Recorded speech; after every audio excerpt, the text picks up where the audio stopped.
Jadranski sajam sa svojih 13 specijalizovanih sajamskih manifestacija na tržištu posluje više od 46 godina, dakle od 68. godine kada su izgrađene sajamske hale na ovamo. Sajam je organizator, dakle 13 sajamskih manifestacija, član je UFI-a, globalne sajamske asocijacije, član je Centralnoevropske sajamske asocijacije i osnivač je asocijacije sajmova jugoistočne Europe. Jedna od naših značajnih sajamskih manifestacija je sajam namještaja.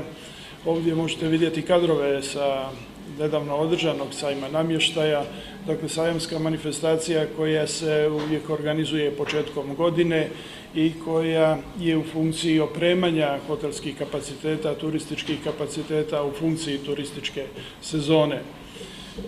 Sajam namještaja najčešće prati sajam umjetnina, to je prilika za kulturnu razmjenu, prilika da se u okviru sajamske manifestacije koja bilježi izuzetnu posjetu, izuzetne komercijalne efekte, to je sajam namještaja, ponude i umjetnička djela i na taj način afirmiše i segment umjetnosti.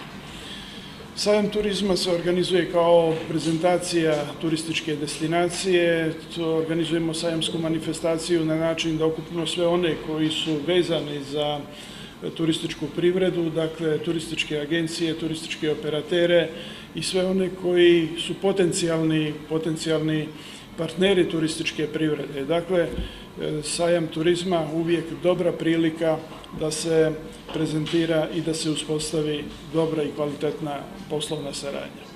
Sajam hrane, ove godine smo obilježili 40 godina sajma hrane, to je naša sajamska manifestacija jedina u Crnoj Gori koja je pod znakom UFI-a globalne sajamske asocijacije, gdje globalna sajamska asocijacija potvrđuje međunarodni značaj i međunarodni kvalitet sajamske manifestacije.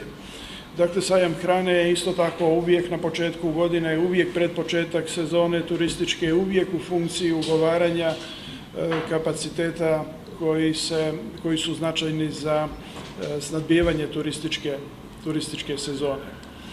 U okviru sajamskih manifestacija redovno organizujemo prateće sadržaje koji treba da obezbijede interes kako na strani izlagača, tako i na strani posjetilaca, da u okviru business susreta organizujemo i stvorimo atmosferu koja će olakšati i unaprijediti poslovni odnos. Sajam ekologije, Crna Gora kao ekološka država, to nam je na neki način i obaveza i želja da u tom dijelu damo svoj doprinos i da zaista budemo centar koji će biti prepoznat upravo na taj način kao mjesto gdje se dogovara rješavanje problema ekologije. Sajam nautike, veoma posjećena sajamska manifestacija, organizujemo u saradnji sa Marinom Porto Montenegro u Tivtu. To je sajamska manifestacija koja okuplja sve one koji su zainteresovani za segment nautike, kako kada su u pitanju ekskluzivna plovila, velika plovila, isto tako i porodična sportska plovila, a ono što je značajno to je ambijent Marine Porto Montenegro, ambijent realnih uslova i mogućnost da se eksponati koji se prezentiraju provjere i u realnim uslovima.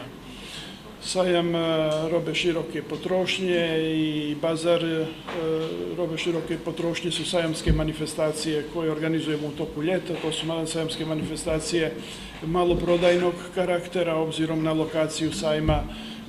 Oni su interesantni i tu se ostvaruju značajni prodajni efekti, ali kažem, to su događaji koji su maloprodajnog karaktera, ne nose sve one atribute koji su značajni za sajamsku djelatnost. Sajam građevinarstva uvijek krajem septembra, zadnje nedelje septembra, na početku građevinske sezone, kada građevinska sezona tokom zime zamre na mnogim prostorima u kontinentu, zapravo u Crnoj Gori tada kreće građevinska sezona i to je prilika da se pred početak građevinske sezone ponude najbolji materijali, da se ponude najbolja oprema i da se uspostave kvalitetni odnosi poslovne saradnje koji će biti na obostrano zadovoljstvo. Ove godine, pored sajma građevinarstva, organizujemo i sajam energetike, to će biti drugi po redu sajam energetike. Dakle, cijenimo ono što su značajni potencijali Crne Gore, što su značajni potencijali prostora jugoistočne Evrope, a upravo je energija i neiskorišćeni potencijali energije su značajni potencijali ovog prostora. Na taj način Jadranski sajam pokušava da da i nastoji da obezbijedi uslove da se afirmiše upravo taj segment moguće privredne aktivnosti. Sajam bezbjednosti, sajam poslovnih usluga, investicija, sajam biznisa su također naše tradicionalne sajamske manifestacije. Naravno, sajam automobila je uvijek sajamska manifestacija koja privlači posebnu pažnju, izuzetno posvećena sajamska manifestacija koju također prate značajni i interesantni prateći događaji. Pored sajamskih manifestacija koje organizuje Jadranski sajam je organizator i posebnih događaja, posebno kada je u pitanju asocijacije sajmova jugoistočne Evrope, gdje je dugo godina Jadranski sajam imao prestižnu ulogu da se bavi edukacijom mladih članova. U tom smislu smo pripremili 7 foruma asocijacije sajmova na razne teme koje su pratile sajamsku djelatnost. Naravno, bili smo organizatori predavanja profesora Kotlera, tu su i brojna druga predavanja koja prate naše sajamske manifestacije i koja kreiraju ambijent koji može dati dobre poslovne rezultate.